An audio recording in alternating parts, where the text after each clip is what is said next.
Hello, my name is Sophia Close, and I'm the Senior Advisor Gender and Peacebuilding at Conciliation Resources. Diana Tremino, the Head of Program Support and the Senior Gender Advisor at Saferworld, and I will act as your moderators today. We welcome all participants. On behalf of Conciliation Resources and Saferworld, I'm so pleased to welcome you to our panel discussion titled Gender Sensitive Conflict Analysis, Impact and Lessons from Yemen and Nigeria.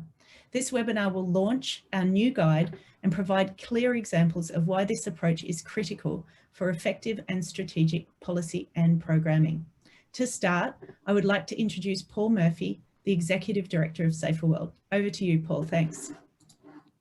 Thank you, Sophia, and may I add a warm welcome to everybody to our discussion this afternoon.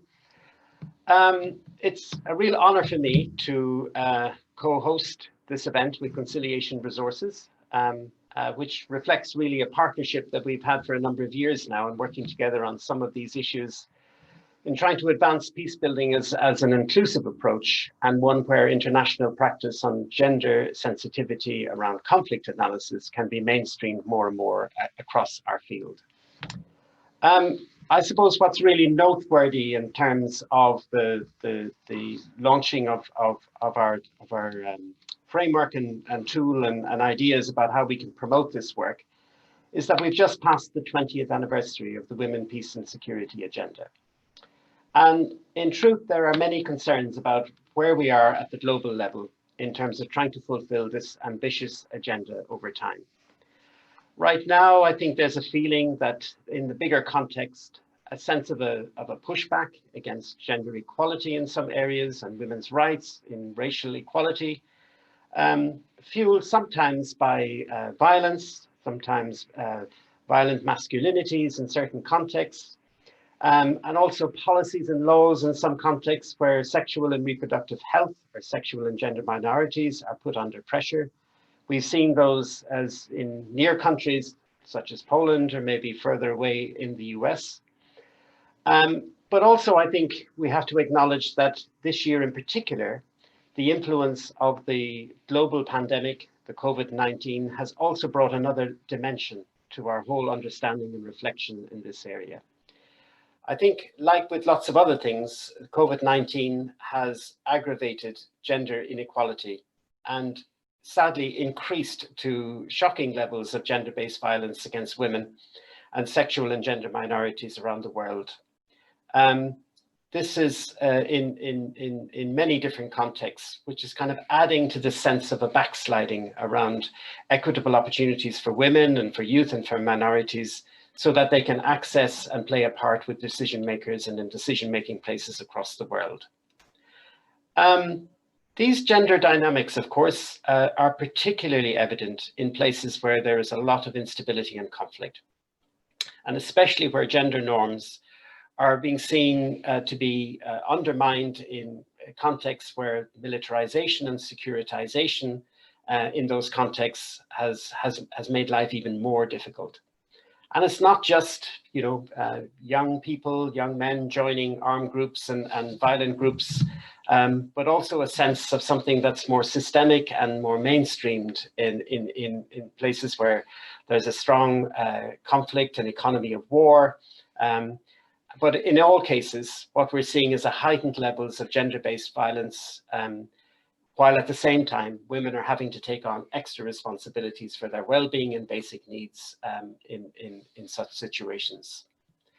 I think the point being really that in all of these contexts, we know that there is a direct correlation between these high levels of gender inequality and gender-based violence and the conflict that is happening. And that if we are actually to be part of any transformative agenda in these contexts, then it's about also involving women in political and peace processes and ensuring that they have a chance to play a much more important role, a more inclusive role around sustainable results. And this is why the tools that we're going to discuss in a moment here, I think, are really relevant and pertinent.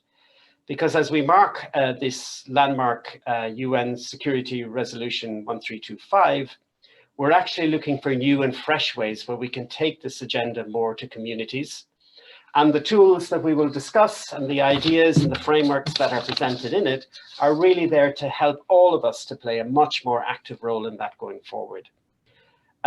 I look forward to the full presentation in terms of what we have to offer and what we would like people to engage with, and then also the conversation that will follow in terms about how these can be put to useful and good work in the context where all of you are working. So welcome again, and look forward to our discussion later on. Thank you. Thank you, Paul. We really appreciate your introductory remarks.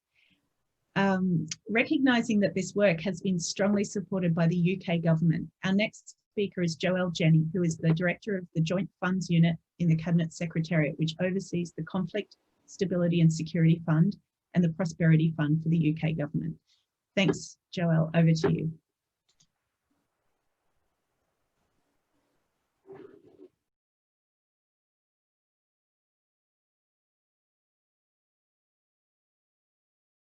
Thing that, you know, has been talked about very often, but we don't always see that genuinely happening and making a difference. So our priority is we want to achieve that breakthrough in analysis and making sure that it's a gendered perspective, not only sort of in terms of the drivers of conflict, what it means for women, for gender in general, but also because we know that it improves, you know, it can be a source of resilience in conflict. We want to also challenge the work, you know, that's perceived as successful to date. I think the definitions of success have often been a bit complacent, and with a gendered sort of analysis, we can get much more sort of in depth in understanding sort of what insecurity looks like, who experiences it, what security means and to whom, and sort of ultimately who has the power to influence, and therefore, you know, where should we be focusing our efforts, our engagements, our partnership. And the third sort of really critical thing we're aiming to achieve is really to forge alliances with non-traditional actors. And I think COVID has really demonstrated again, you know, the role that sort of women organizations can play in the response. We want to really reach out to, you know, a wider diversity of actors. And again, that's where, you know, we do need the analytical tools that enable us to go deeper into understanding what's happening. So we're currently developing a gender strategy for the CSSF. We've recruited also the expertise to really do it, because I think one of the risks is, you know, everybody talks about gender, but it gets a bit confused. There's a lack of precision in the use of the terms. And again, I think that's where this work is helping us, because it gets everybody on the same page and we can be much more exact about what it is that needs to happen. And that's the work we're currently doing. We've got activity in Nigeria, supporting women in Yemen, in Georgia. I'm very happy to go into more detail about that, but I know you're keen that the sort of introductory presentation are short so that we have the time for the Q&A. So I'll stop here for now, and I'm really happy to come back, and more than anything, I look forward to hearing the contributions of the other panelists. Wonderful. Thanks so much, Joelle. We really appreciate your support and encouragement. The next speaker is Hester Gronewald. She's an independent consultant with over 20 years experience in gender, peace and conflict work, and is one of the guide's co-authors. Over to you, Hester. Thank you, Sophia, and good afternoon, everyone, and thanks for joining us for this webinar. It's really exciting for us as the authors to be launching this after all the work we've put into it. And we hope it will be a useful methodology for everyone. And thanks also to Paul and Joelle for that introduction. I think, you know, the recognition that some important progress has been made in the last 20 years, but there's still pushback happening, as we saw with the Russian-led resolution a few weeks ago. But we know that when we talk about gender equality and the participation of women, these are not luxuries to peace building. These are in fact crucial if we're trying to be successful in building inclusive and long-term peace. So the guide that we're launching properly today is intended to be useful to practitioners and policymakers alike, and it provides exercises for those who want to be gender sensitive, but also those who want to go further and be gender transformative or gender responsive. In other words, for those who really want to address the structural causes of gender inequality and violence as well. When we first started thinking about this methodology, it was really born out of frustration that most conflict analysis methodologies did not include gender in a really meaningful way. So some included gender-related questions, but for us as practitioners working with people around the world, it felt difficult to really make these gender-related questions a core part of the methodology and the analysis process, rather than just having them as a sort of checklist on the side. For me, the insight that really launched the process for developing this methodology was when I worked with a colleague who was new and who had lots of gender mainstreaming experience, but didn't have a grounding in conflict analysis tools per se. And so we were discussing how do we make gender and conflict links more concrete, more explicit for our peacebuilding colleagues. And we initially framed our exploration of this topic around the ABC triangle conflict analysis tool that many of you will be familiar with. Basically, that triangle talks about how when you look at the behavior that fuels conflict and violence, that's only one part of the three tips of the triangle. And underneath the surface, you have individual attitudes that inform that behavior. And you also have systems and structures in the context that support that type of action to be happening. And so when we think about gender inequality, it's a similar dynamic. The behavior that we see at the top of the triangle is the visible tip, but it's underlined by bigger system that comprises these individual discriminatory attitudes from people, but also a broader context that entrenches discrimination and exclusion that's based on gender. So that was sort of our first insight, but then to turn this into a process that people can use, we decided to go with the systems analysis methodology, because conflicts are so complex, and integrating gender profoundly into a conflict and peace analysis really requires thinking about multi-directional and multi-layered dynamics. At the same time, the systems approach also allows for bringing the issues together in a structured and visual way, which we felt was important for practitioners, and to identify leverage points. Now, these are points where one change to this whole system can actually cause a ripple effect and cause the whole system to change. This again was important for us because as practitioners and with our colleagues, we've often struggled with conflict analysis methodologies that give you long list of conflict issues and peace opportunities, but don't give you the tools to help to prioritize how do you engage with this and how do you work on it. And so we worked with CDA's conflict systems analysis methodology, which I'm sure lots of people know, and we used exercises from the CR and Saferworld toolkits on gender and conflict analysis to enrich the gender element of that. True to CR and Saferworld's way of working, we really designed the guide as a tool for participatory analysis. And this is particularly important when we're trying to understand gender norms in the context alongside our usual questions around what's happening in conflict and peace dynamics. So in terms of the structure of the guide, it starts with information about how to design the process to ensure that there could be meaningful participation of all the participants, especially women, but everyone else as well. And this is important because both conflict and gender remain sensitive topics and are potentially increasingly sensitive in many contexts. So the guide highlights a range of issues from everybody's safety through to organizing group exercises in a way that maximizes women's ability to contribute even in restrictive environments. So that whole setup is important. The guide sets out a 3-day workshop agenda. It can be adapted, it can be expanded, and it then runs through a process where first we sort of set the foundation around understanding and identifying gender norms and intersectionality, and we do that through very accessible group exercises. And then we delve into the main concepts of conflict, peace, and violence, and how gender flows through each of these. Next slide, please, Julia. So once we've done that foundation, we really launch into the steps. And I hope it's a bit bigger on your screen than on mine. But the first step is really to sit down and brainstorm what are the gender sensitive conflict and peace factors that influence this conflict affected context we're in. And then from there, we have a conversation about selecting gender sensitive key driving factors, which are the factors that really seem to connect to lots of different elements. And if you change that, everything else would also change. And then just the next slide, please, Julia. Just to show that once you've done that analysis with the key driving factors, you start breaking it down into little loops. And I'm running through this quite quickly. It's too complex to run through the whole methodology in the webinar. But just to show you an example that when you start making these loops about how the causes and effects of this key driving factor come together in reinforcing loops, that's the start of your systems map.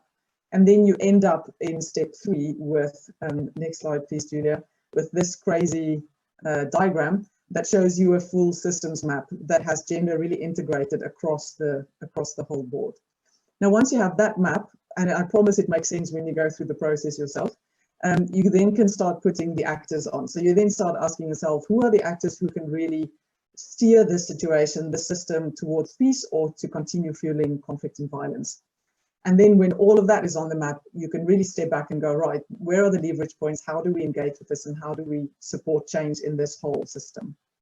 So the guide has many tips and resources, including detailed handouts to help facilitators encourage deep thinking about gender throughout the workshop. And the aim is really that the analysis and the discussions can move beyond exclusively thinking about the impacts of conflict and peace on women, which is important, but also really interrogating how gender norms and gender-related issues could be drivers of conflict or building blocks for peace. The analysis workshop itself could be used as an intervention in its own right, or it can be used as the basis for designing new policy or programming work, and you can pitch it at the level that you need to pitch it. I've personally found it really enriching to see how participants engage with this methodology from contexts as diverse as Yemen, South Sudan, Somalia, Libya, and Pakistan. And we'll hear more examples later. But just to give you a sense, in Yemen and Libya, we worked with women's rights activists who were very engaged on the WPS agenda, but they did not all have a grounding in conflict analysis. And so they found this methodology really useful to deepen their analysis on the sort of conflict side. But at the same time, they brought real depth to the gender part of the analysis because they were approaching it with a feminist lens. And the issues they came up with, I have not really heard from other peace building practitioner groups that I've worked with before. So one example, for instance, is in Yemen, the group articulated how the active women's movement in 2015 was neutralized as a political force by the armed groups, who were dominated by powerful men and who used gender norms to get women off the streets and thus out of the political space.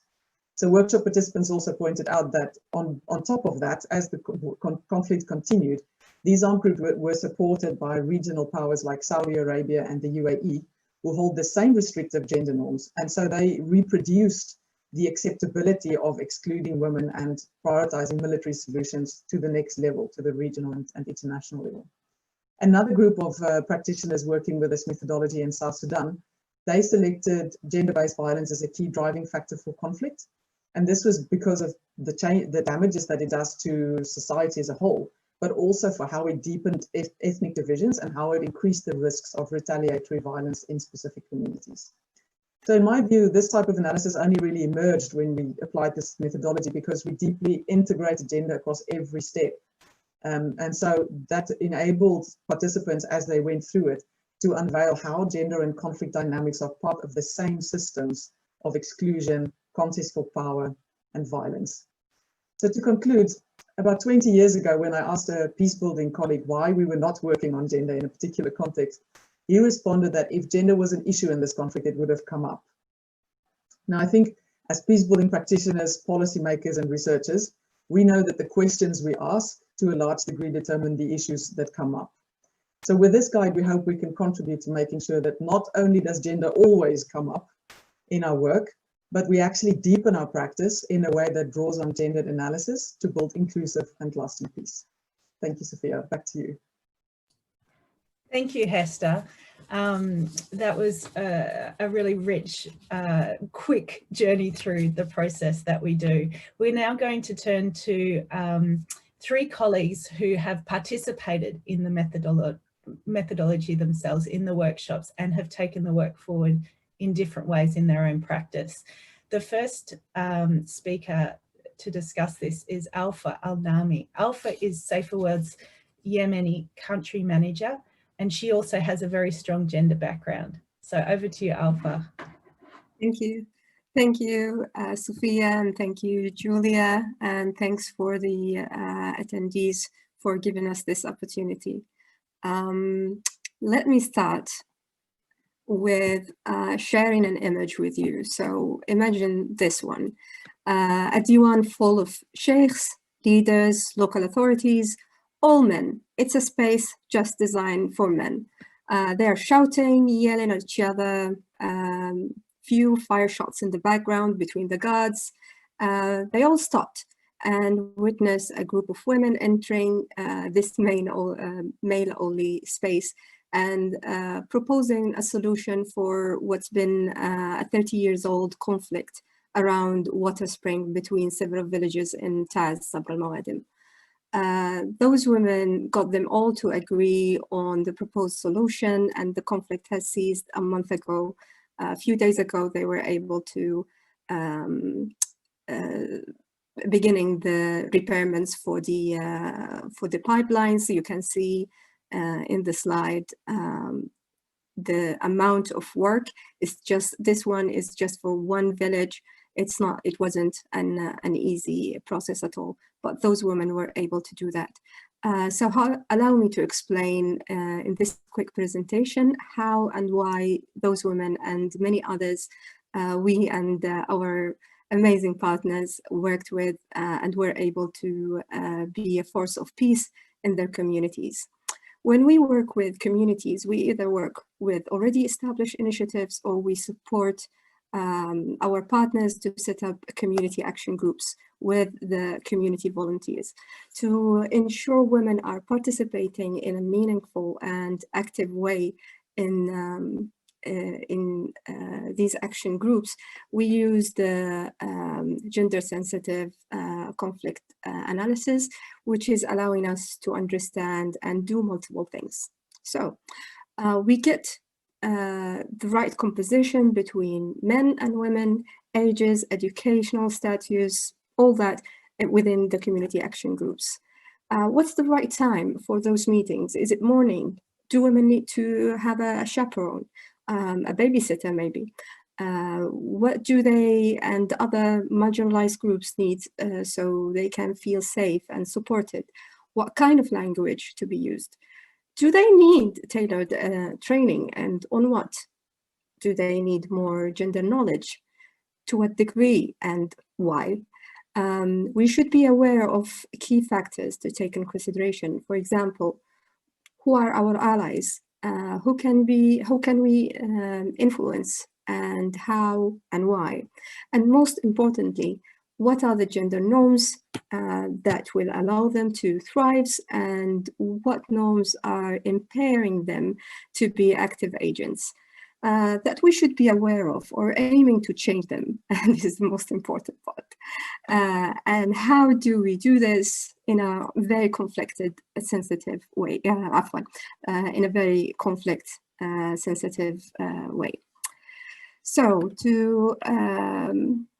to show you how it is, instead of talking about it, allow me to show you or to tell you some examples from community security program we had, which had a specific aim at increasing women meaningful participation in conflict and violence prevention. As you see in the picture, this is in Eb, a rural area.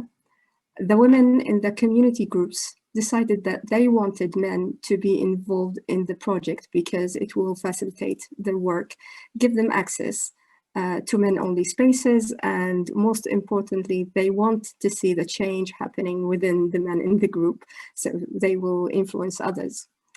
And there will be a supportive power for them. But for them to meet because of the gender norms, it wasn't accessible for them to meet together. So as you see in the picture, the women were sitting or having their meetings in a separate area, and they will be texting via WhatsApp voice messages their discussions, their requests, priorities to the men, and vice versa. It was pre-Zoom domination era, so it was accessible by WhatsApp. And they invented, I think, the Zoom concept at that time.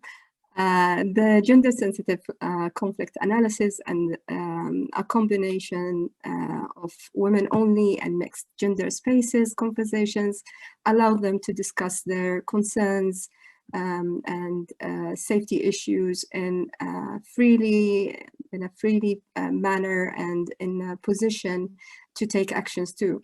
So the projects each group proposed also included an excellent gender analysis and allowed a community group, all the community groups, to focus on women and gender and girls' needs as the community needs as well. So,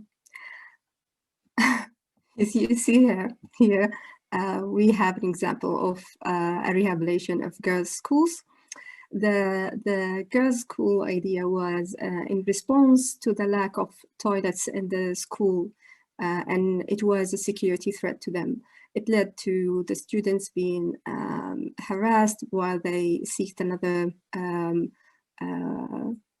another places to go to release themselves, and it was a very security concern to the women in that area.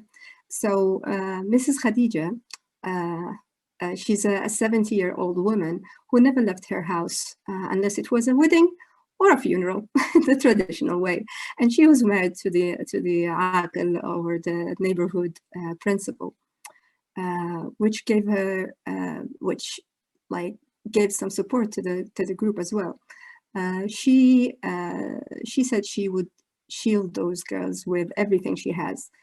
She was able to raise a huge amount of money for the rehabilitation, and next, she and the other women, of course, in the group, convinced the community to fix the road to the school because it was too dangerous for the little girls as well, especially in the rainy season.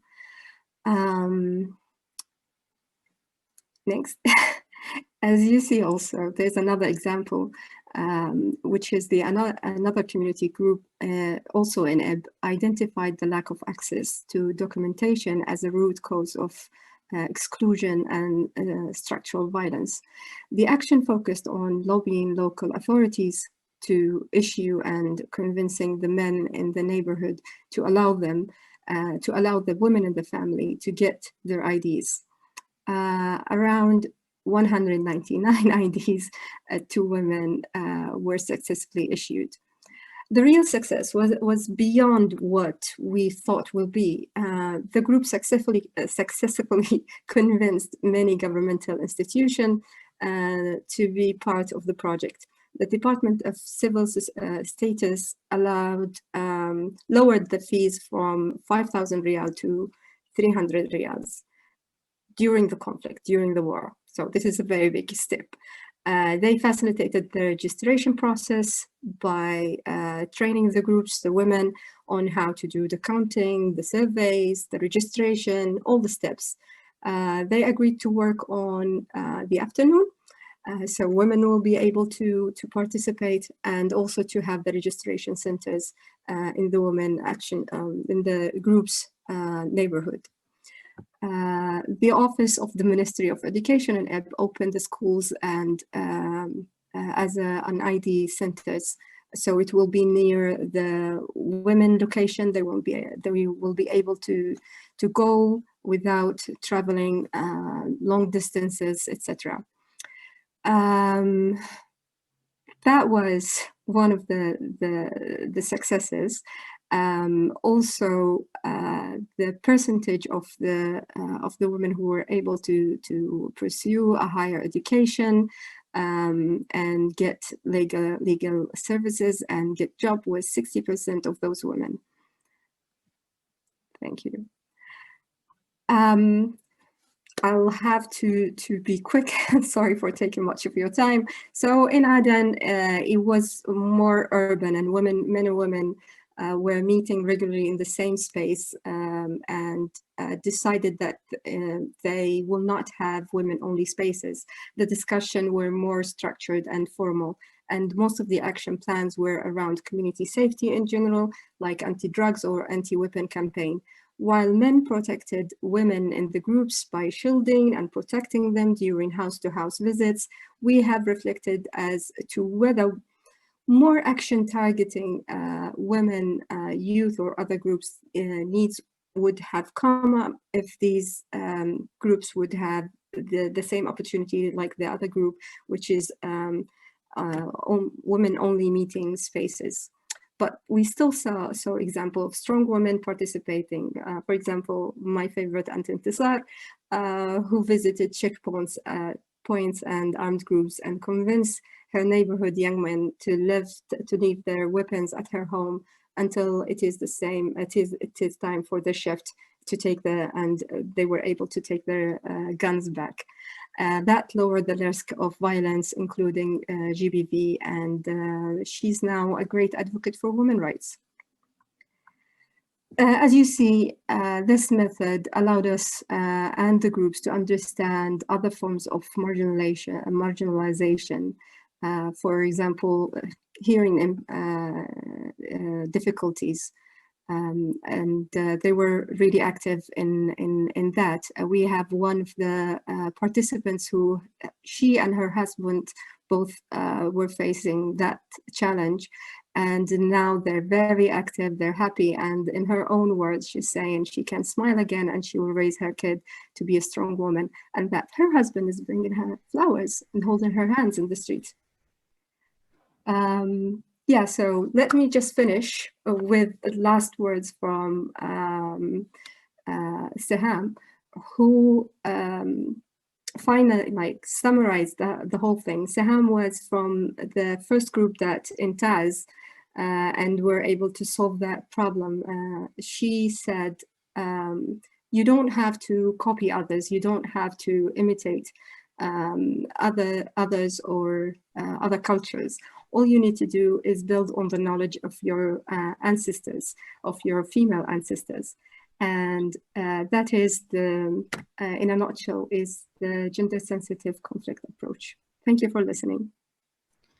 Thank you so much, Alpha. That was a great and wonderful visuals to go with it, example of the challenges of doing this work, but how valuable it can be. So thanks so much. The next speaker is Stefania Menovino, who is a policy officer at the European Commission. She is a focal point for conflict analysis and conflict sensitivity, the EU conflict early warning system, and women, peace and security, and actively participated in one of our workshops. Thanks so much, Stefania. Over to you. Sorry, I'm trying to start the video, but it's not working. Something happened. That's okay, we understand. Just let us know when to move the slide on.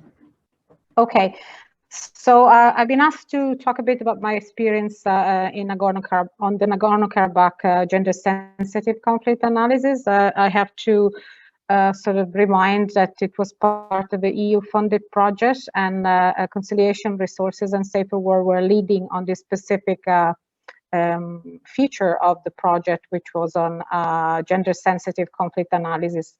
In a sense, it was a way to test already, tested methodologies, as Saferworld and Conciliation Resources always had, manuals, the handbooks. I mean, at least since I started in the EU, I always used these resources for my own work. So they were always there, always extremely valid. But somehow we tried to test it a bit in the EU context, but also with the CSO perspective. Now you can leave it on the Nagorno-Karabakh, please. So I just want to say that, I mean, I found the methodology extremely useful, and I've used it over and over again in different shapes and form in my work.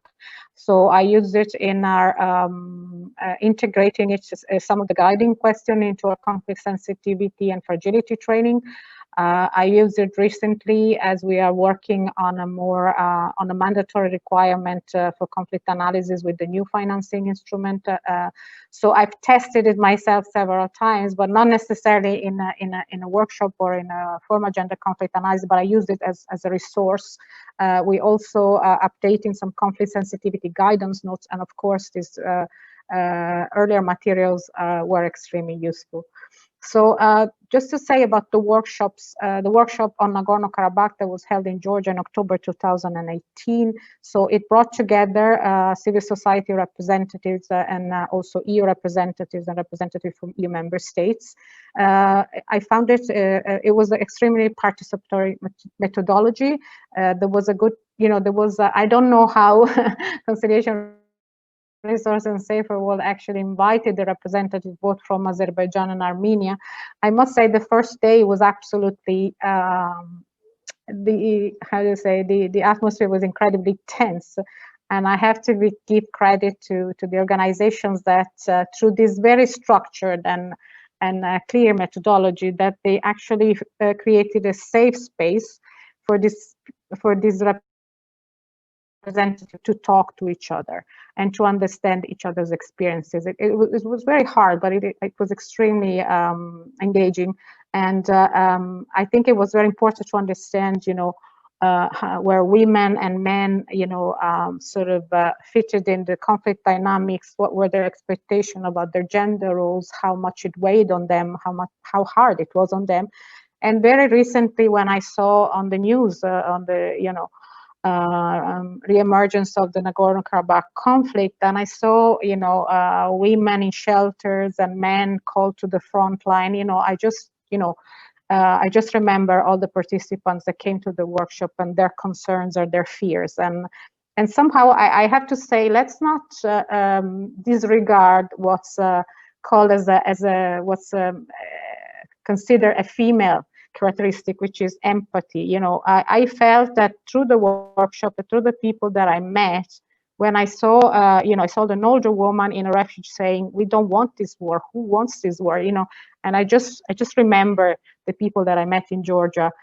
So I think we have to also look at the human side. It's very important. The analytical side is very important, but these are people's lives, emotions, and real losses and real tragedy. So anyway, there were some, I think, even there, there were people of different ages. It was quite inclusive. A lot also happened outside the workshop, so around the tables at lunchtime. There were some LGBT representatives, but they didn't really come out very strongly. But there were the side conversations that were important as well. So, and we're missing that terribly in this COVID-19 situation where we can't meet and do this together.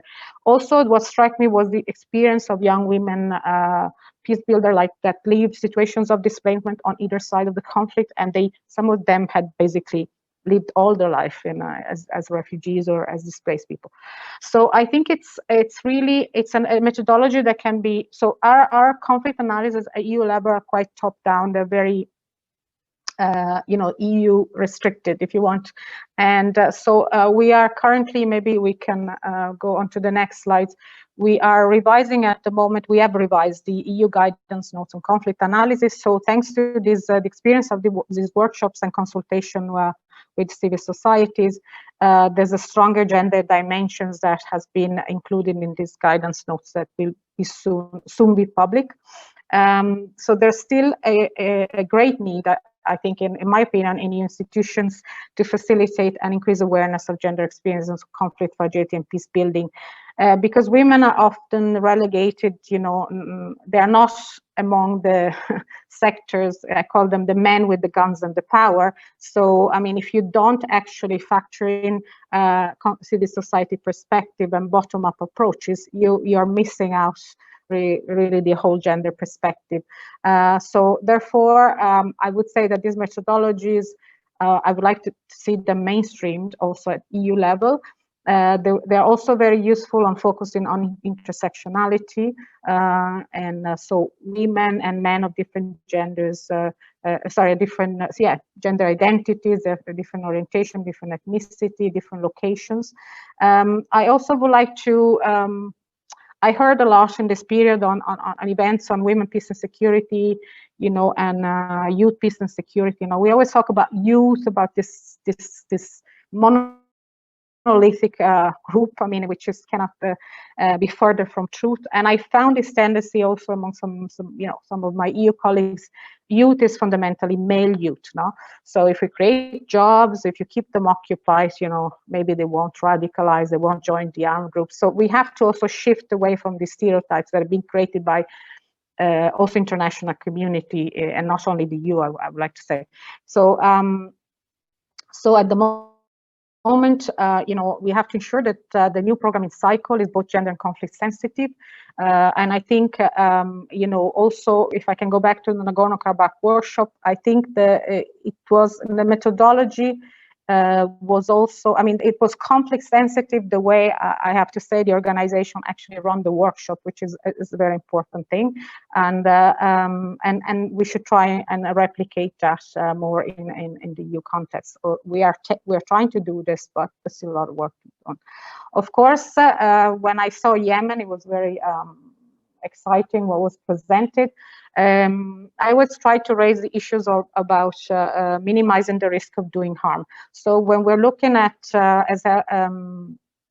we're talking about a system analysis and power analysis, you know, obviously you are shifting dynamics, either conflict or power dynamics that are very sensitive, and that can have a backlash on women and girls, but also men and boys. So we have to be very careful that we build into our analysis a conflict sensitive and do no harm perspective.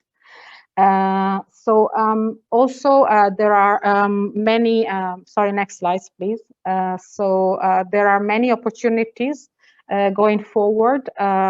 We have a new programming cycle in the EU, which will determine, you know, the direction of programming for the next 7 years. So there are several opportunities of engagement with civil society, human rights defenders, on peace building and conflict prevention. We have now mandatory conflict analysis under the INDICI requirement, which is a new financing instrument. So again, there is a challenge to include also gender analysis and to carry out a gender-sensitive conflict analysis. And I would like you to keep an eye on the new Gender Action Plan 3, which will come out soon, that has incorporated women, peace and security action. And there are specific recommendations also coming from a thematic evaluation, which will be public soon, on conflict prevention and peace building. There is a dissemination seminar on the 23rd of November. And one of the recommendations is about the need to work more consistently on human rights and gender mainstreaming into conflict prevention and peace building. Again, it has been mentioned already about the COVID-19 crisis. So, for example, the Spotlight initiatives, which is this multilateral initiatives, has already put up front 21 million euros for the increase in gender-based violence, domestic violence in different countries. And last but not least, I think gender-sensitive conflict analysis is also very important to inform the design of our new action documents for our new programs and projects and so on. So I would like to thank again the organizations for the methodology that they share and that they piloted, and I hope that the work will continue in some other forms. Thank you. Wonderful, Stefania. That was perfectly on time. And our thanks again for giving us, you know, that rich sort of picture of what it's like to be in the analysis, and as you say, how it sort of echoes through the work afterwards. I found that really useful, and indeed have experienced that for myself. The final speaker is my colleague, Janet Adama Mohammed, who is the Program Director who leads Conciliation Resources peacebuilding work across West Africa. She's been working with groups often excluded from formal peace processes, including women and young men and women for many years now. So over to you, Janet, and thanks for sharing. Bye.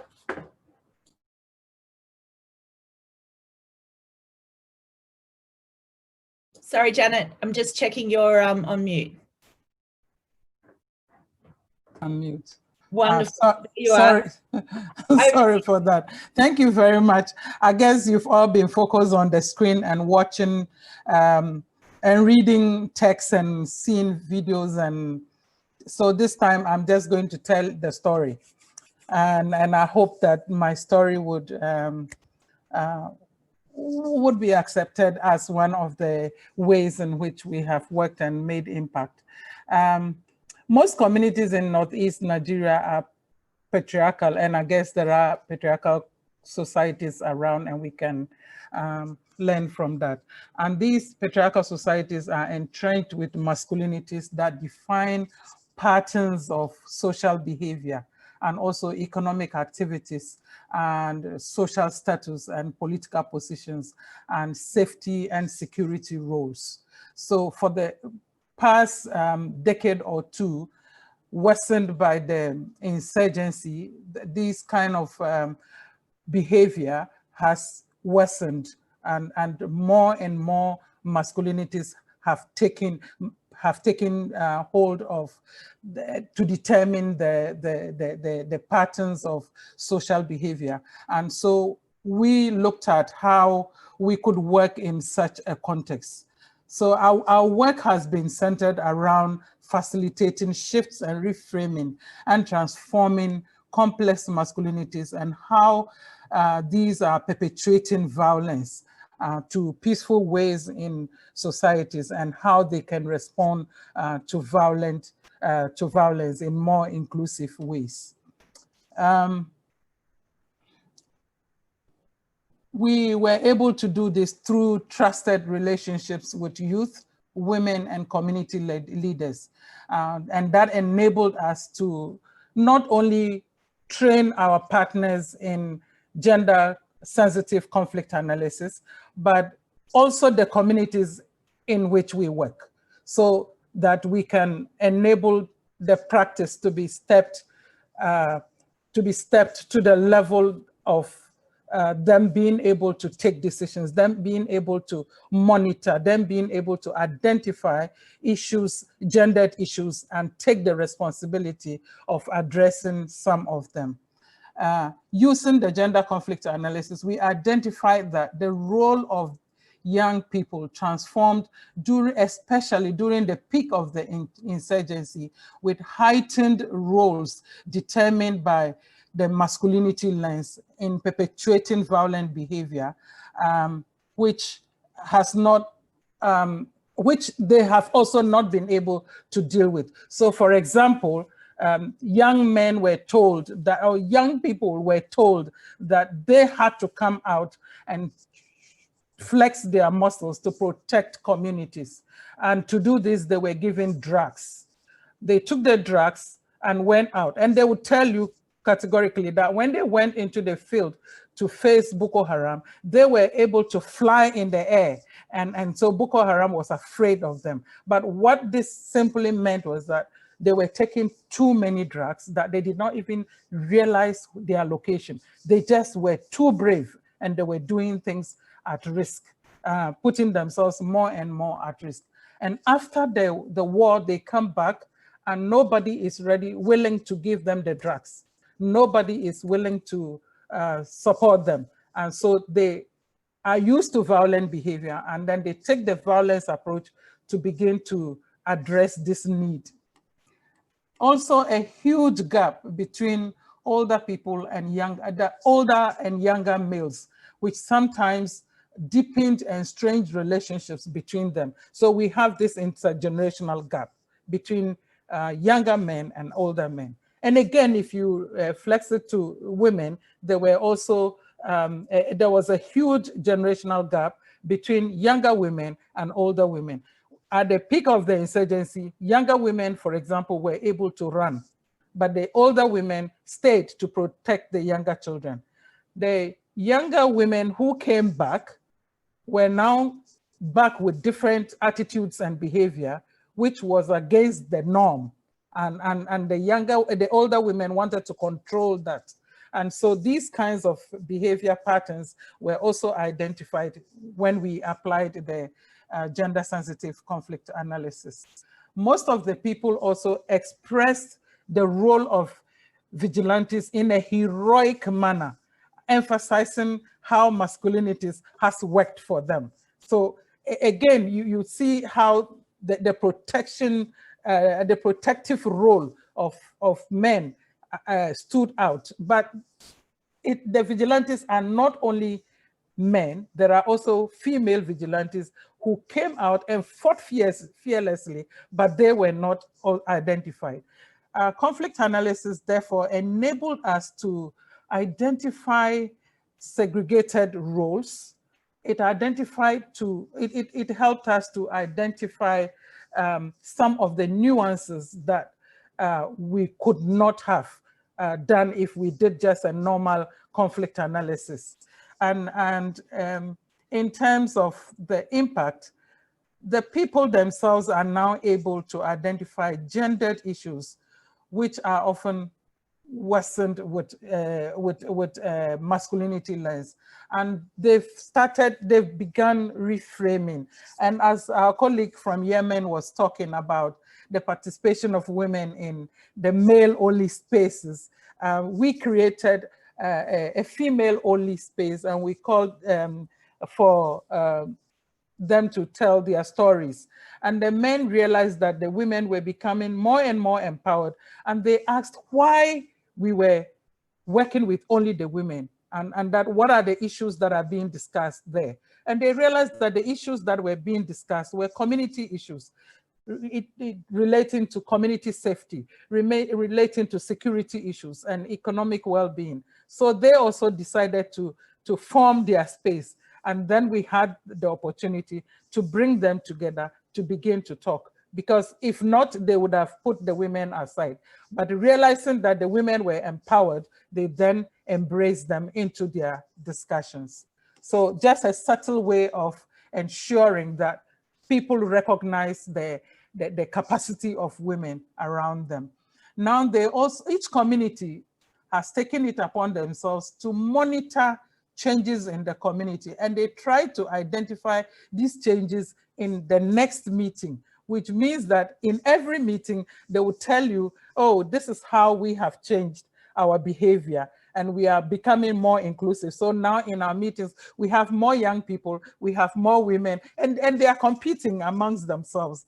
And, and they try to also highlight, for example, how many female vigilantes they now have, and how many of them are monitoring roadblocks and are able to search female travelers and so on.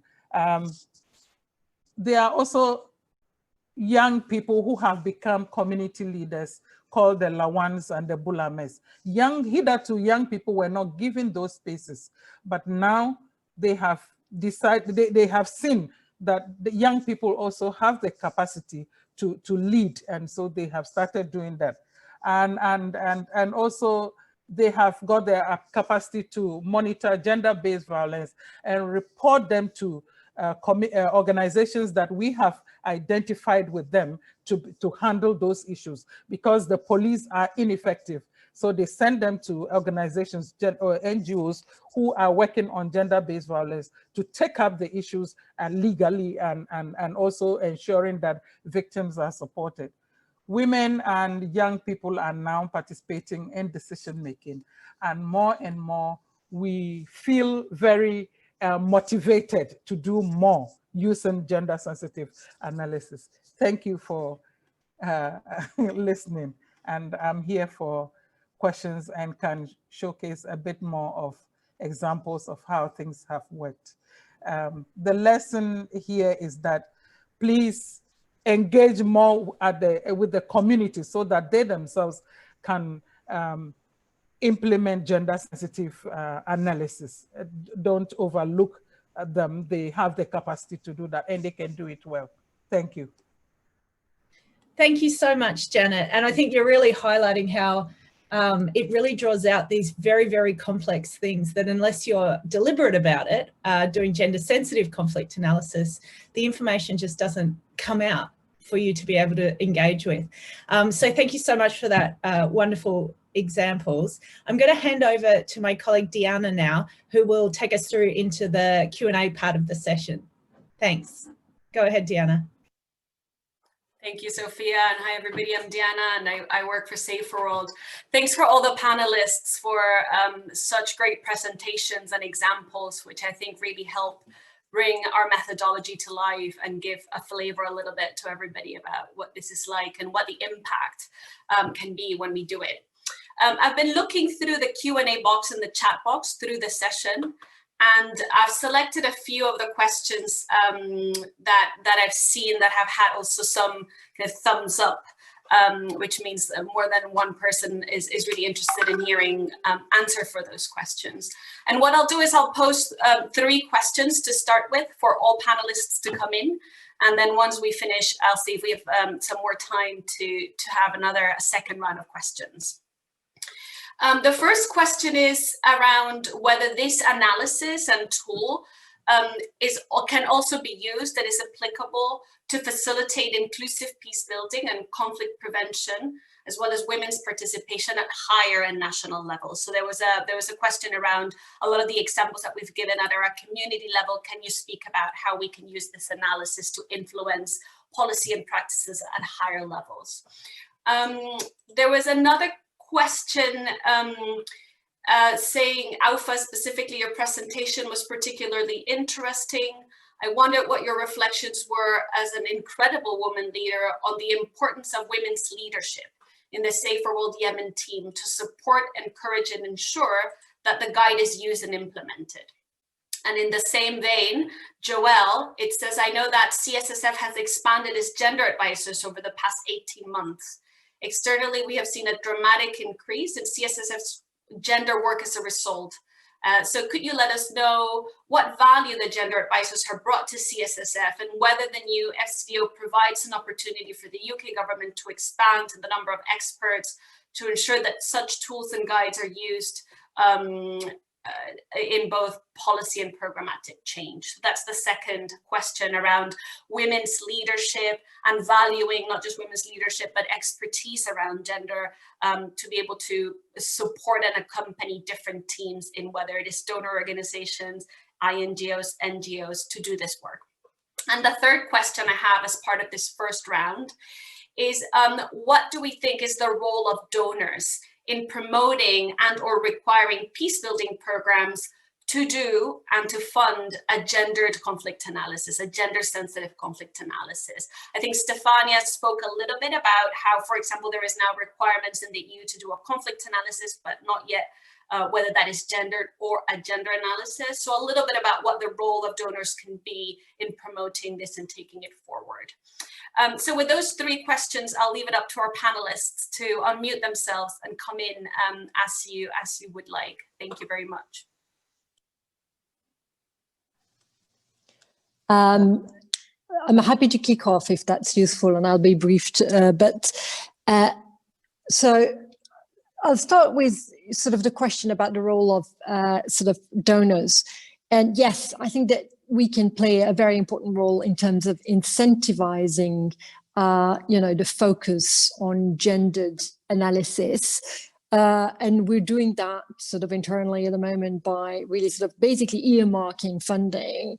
But there's also a risk when you do that you generate tokenism. Because the moment, people know, well, there's got to be the word gender somewhere in a program, or we're going to just do it because that's where the funding is. So I think as a donor, we also have to be conscious of the incentives that we present, but they have to lead to genuine impact. And that's where sort of hiring gender experts for the CSSF has been so critical, because it allows us to have the true depth of expertise. And I said earlier in my introductory remarks how important it was to be very precise, not just to use terms interchangeably, but actually go to the bottom of what can be done, what matters, where are the biases, who are the actors, and that's where the expertise has been sort of really critical across the fund, and that's why I like this tool so much. And I just want to really thank the other panelists. I've been absolutely chuffed by what I've heard, because those examples of real impact you've told us just now, things that have changed as a result of doing this.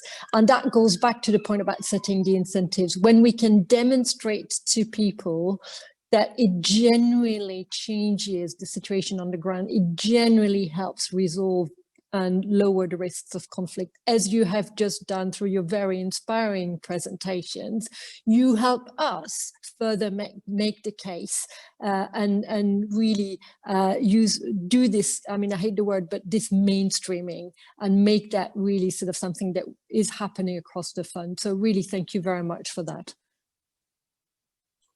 Thank you, Joelle. I just might come in to complement on the donor side. Yeah, first of all, on the policy level, I think that if you look at the EU strategic approach to women, peace and security, it certainly has included reference to the need to integrate gender analysis and conflict analysis. So whatever, I mean, I don't remember the exact wording at this moment, but I think, you know, whether you call it gender sensitive conflict analysis or having, you know, a gender analysis and conflict analysis integrated, I think that's the spirit of what you know, we would like ideally to be seen. So in terms of policy, has made it through into the strategic approach. It will be carried over in the Gender Action Plan 3, where there is much more focus on fragility and conflict, but also opportunities for resilience and peace. So I think it's a type of analysis that absolutely necessary. And now the new financing instruments has made it mandatory for fragile and conflict affected countries, which according to different indexes are on around 60 of the countries that we work with, to have a conflict analysis. What has changed is that we have new guidance, which again has incorporated the lessons learned, for example, from these specific EU-funded projects, and therefore there is stronger focus on bottom-up perspectives and on gender perspectives. So I think there is a challenge there in such a big institution like the EU. You need to combine the bottom-up and top-down approaches and make sure, you know, that the EU is committed to gender mainstreaming. There's this new gender action plan coming out now, which it will influence the next programming cycle for the next 7 years, which is the biggest, you know, programming exercise in the world. It's millions and millions a year. So I think we need to keep an eye on these developments and you know, everybody from their own position, and senior management buy-in is very important. So experiences like this, practical, these workshops, or you know, the presentation on women, on gender conflict analysis on Yemen and Nigeria, they're just so important, you know. And I think we need to maybe team up together to raise further awareness in EU institutions. Thank you. Thank you, Stefania.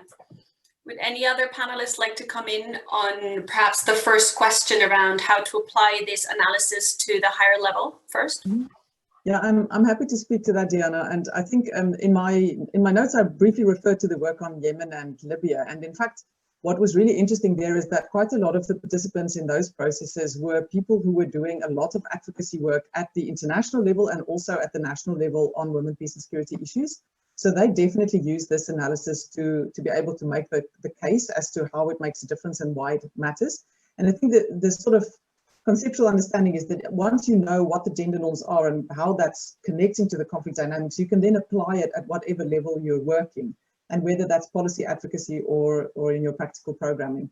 And you know, there are particular issues that also come out in Somalia where women's organizations who were partners of Saferworld were working, who were doing advocacy on, for instance, things like a quota for how many women should be represented in parliament, or some of that work. And they used this analysis to inform how they did that. Ultimately, it is about also influencing strategies, because you're trying to get into a space where you are fundamentally excluded.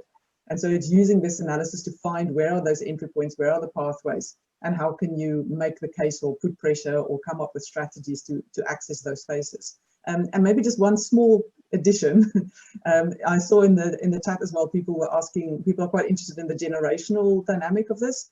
Just to highlight that one of the tools, one of the exercises in here, but also in the Saferworld toolkit, there are exercises around thinking about gender norms and how that makes a difference to men and women. I mean, what are the gender norms? And then for men and women, if they don't conform, or how conflict affects them, they cannot conform. What does that mean for them? And when you do those types of exercises, it's absolutely possible to break that down into different generational groups so that you can get that nuance between the differences in the different age groups and how that would affect them, or what they would be facing as a result of conflict and gender norm expectations. Thank you, Hestad. Perhaps to just add to that, if you go to the guide that I've shared the link in the chat box, a lot of the exercises of the first day are focused around intersectionality and how gender relates to other structures of power. So there's a lot of reflection around age, around, for example, different ethnic groups or religious group, depending on the context, and so on. So that's certainly something that people who are interested in this angle can look into. Janet, Alpha, is there anything you'd like to come in on this first round of questions? Yeah, about the question of women leadership in general, not just in Saferworld in any place. We know that for a meaningful participation for women, there are some conditions that needs to be there. So first, they need to be there participating. Second, they need to be heard and listened to by people there. And the third one is to be part of the decision making. If we don't have more women leadership, the decision making might be a little bit tricky. They might be there, they might be participating, there might be people hearing them, but in the actual decisions, they're not there. The more we have women leadership, the more in any space, not just Saferworld or in organizations, it should be all the way. There was another question also about regarding Yemen, if this tool is applicable in some places or not. What I want to say is that this tool is flexible to be used in any context, and that's the trick. That's the main thing, that you can use it to understand the context and to understand the underlying factors, and to see what are the opportunities that you can work on. So by time and gradually, you will be able to change some of the norms, the harmful norms, or identify the enabling or positive norms, and you can work with those to change the harmful or more dangerous norms for women and girls. And this way, this tool is allowing us to understand those and take actions against for them. It's what I want to say is, don't enter with an idea of what the groups should be like, or what the things that we think that they are is actually what's on the ground. When we were in EB, we thought, oh, this is going to be horrible. We won't be able to do anything. They're so conservative, women are excluded. But so these are the examples that I shared were one of the most important, but we had so many changes happening in a small period. So the most important thing is to come with a clean slate, to listen to the community, listen to men and women, and understand the situation there, and to start from there. That's the important thing. Thank you. Thank you, Alpha. Janet? Yeah, I think that the tool is applicable at all levels of society. And the reason I say this is that people sitting at the national level have been socialized by the same gender norms that are applicable in communities. And so when you are using the same tool at the national level, you don't need to make it any special.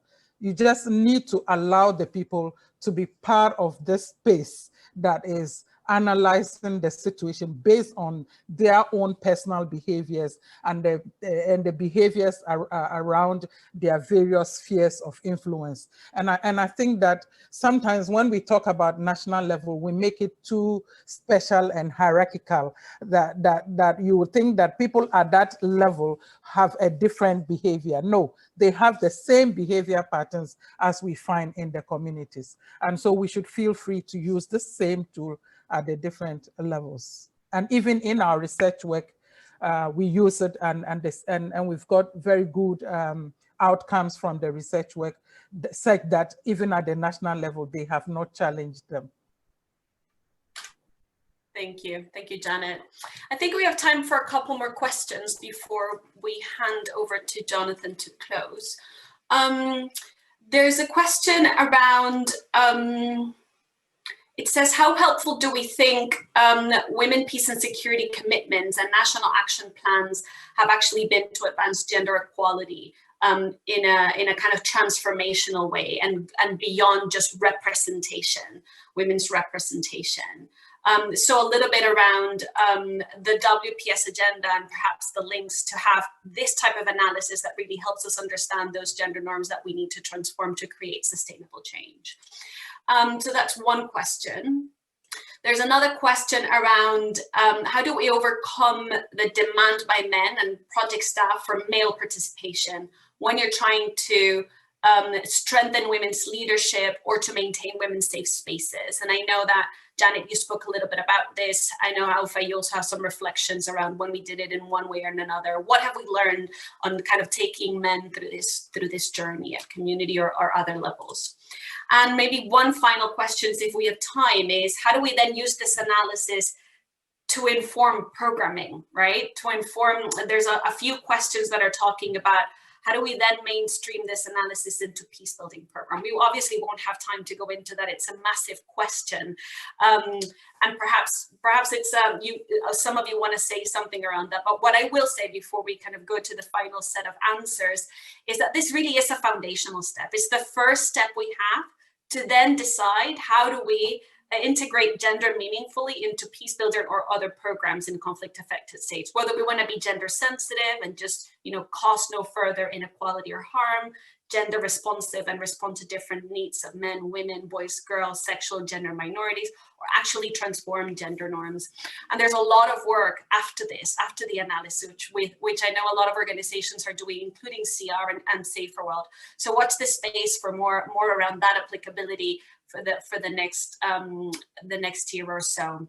But I'll just now hand over to the panelists around engaging men, and then also around transformation and the Women, Peace and Security agenda.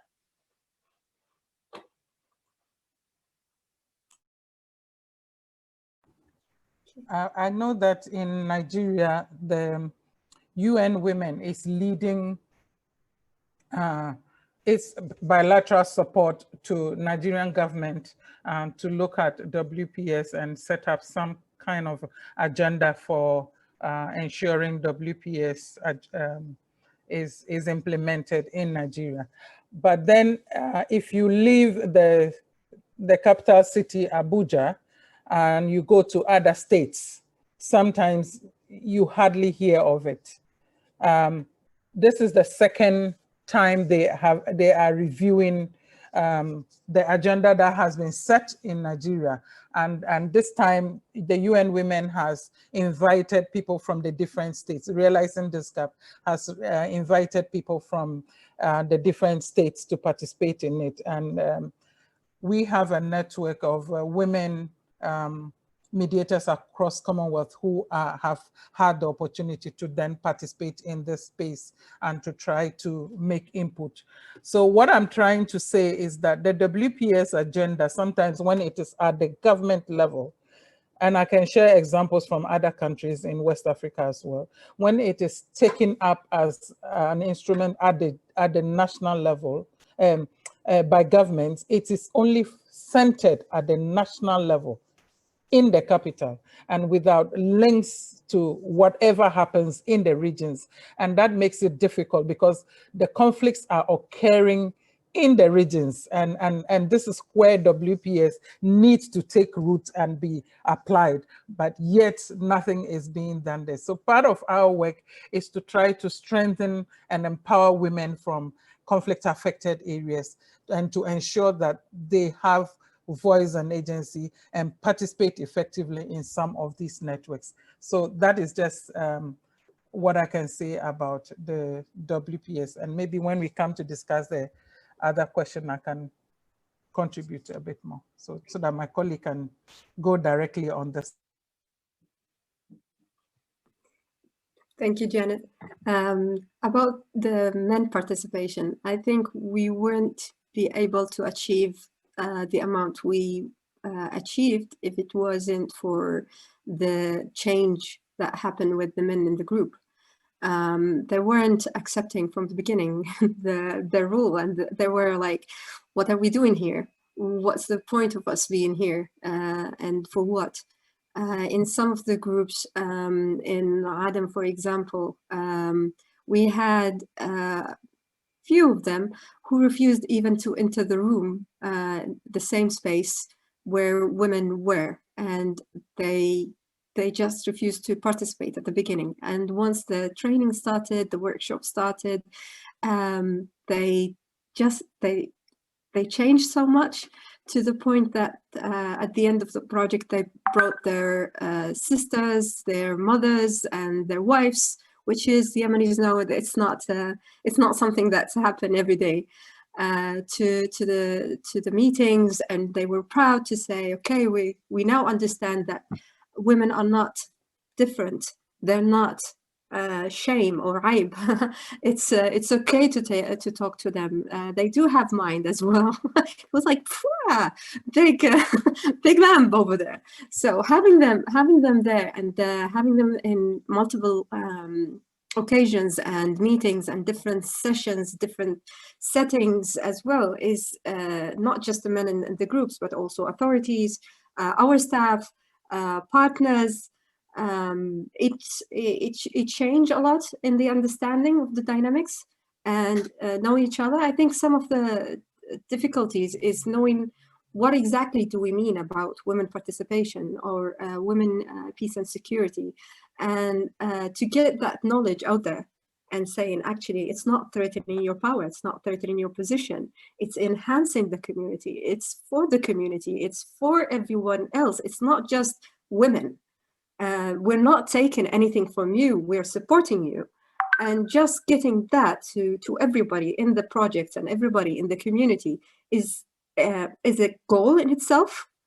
When we're talking about transformation, we know transformation is not something going to happen in a day or a year or even 2 years. It's those norms were developed because of so many factors, and we're not able to say just this tool is going to change. As you say, it's a gate for everybody to enter and get into a new perspective.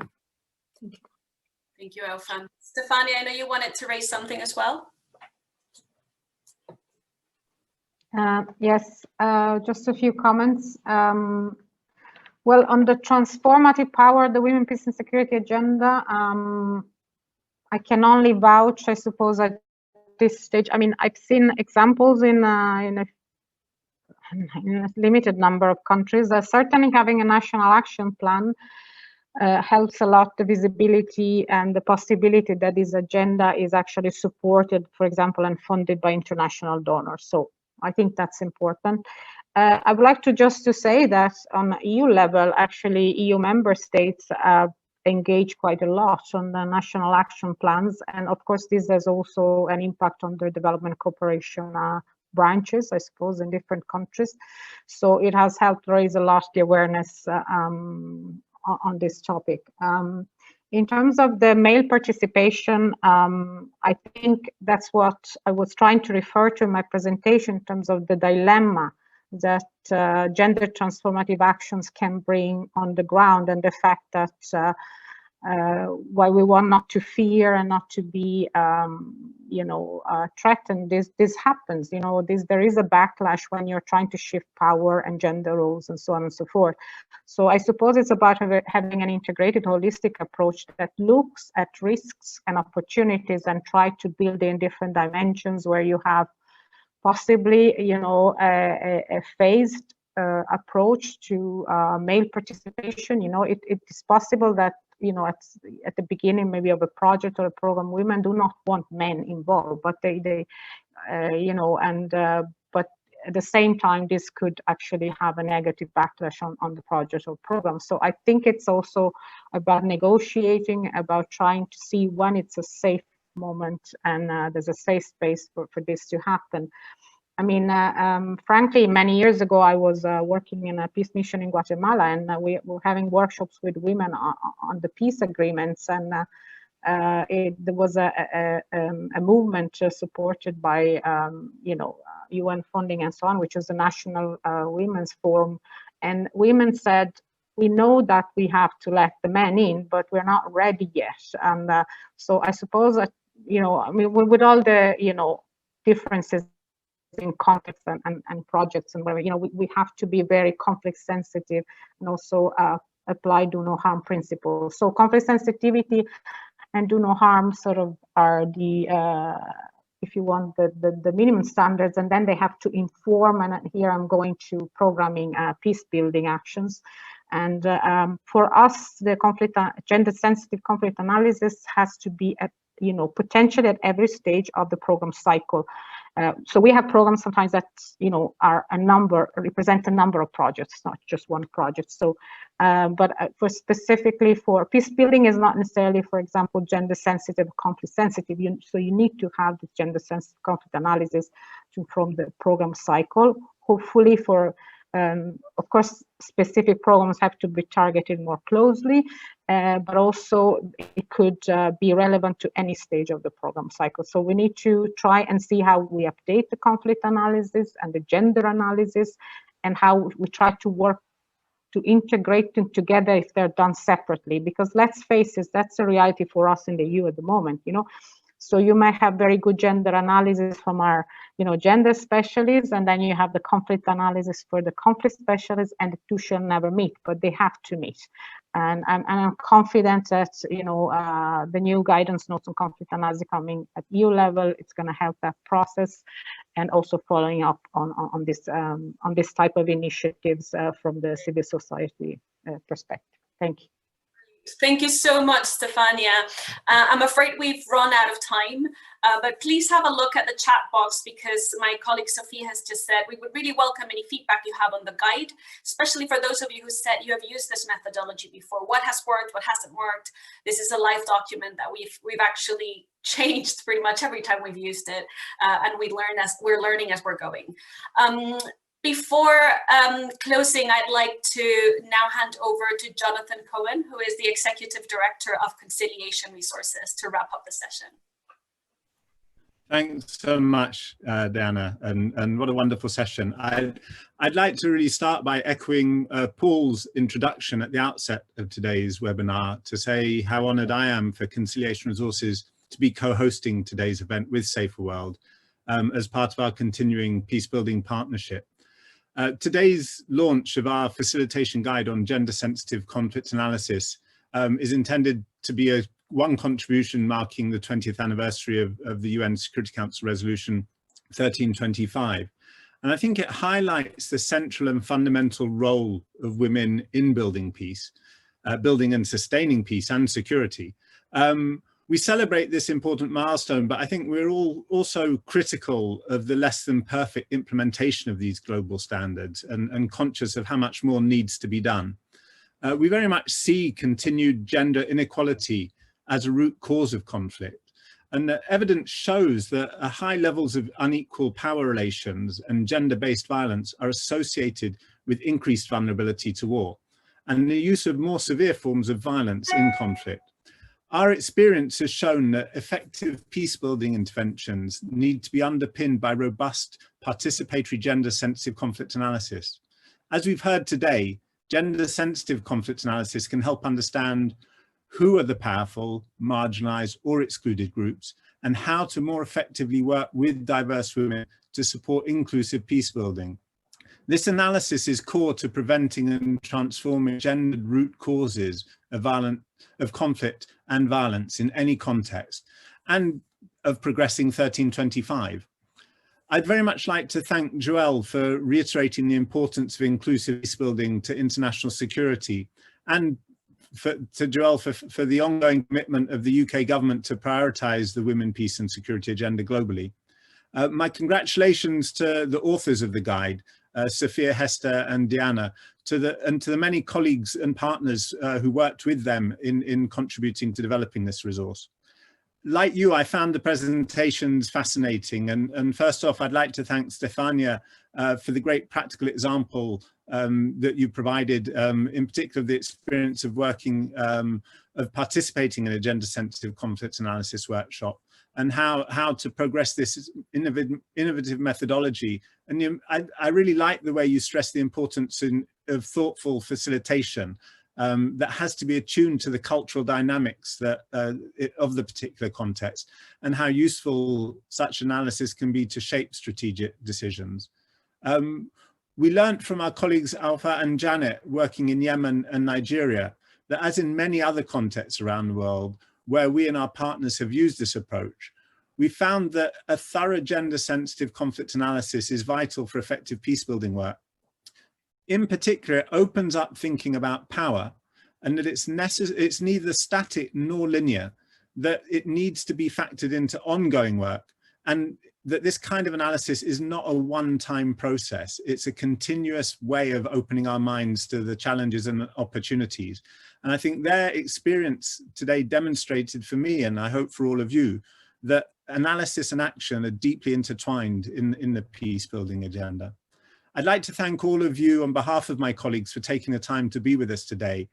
Fascinating, wonderful set of questions and comments. And of course, we weren't able to answer them all, but I think they will inform our thinking about how we go forward. And I'm sure it will create space for further conversation between many of you and our teams.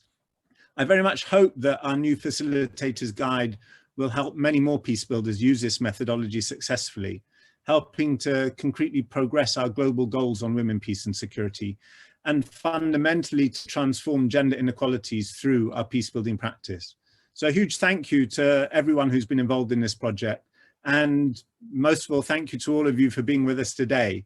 And it's been my pleasure to have the last word in closing today's session. So I don't know, Diana, Sophia, if there are any final thoughts from you. We've run over a tiny bit, but that's only to be expected when we have so much rich insight to share. And I'm sure this is going to be an ongoing conversation. Thank you, Jonathan, and thank you everybody for joining. Have a good afternoon.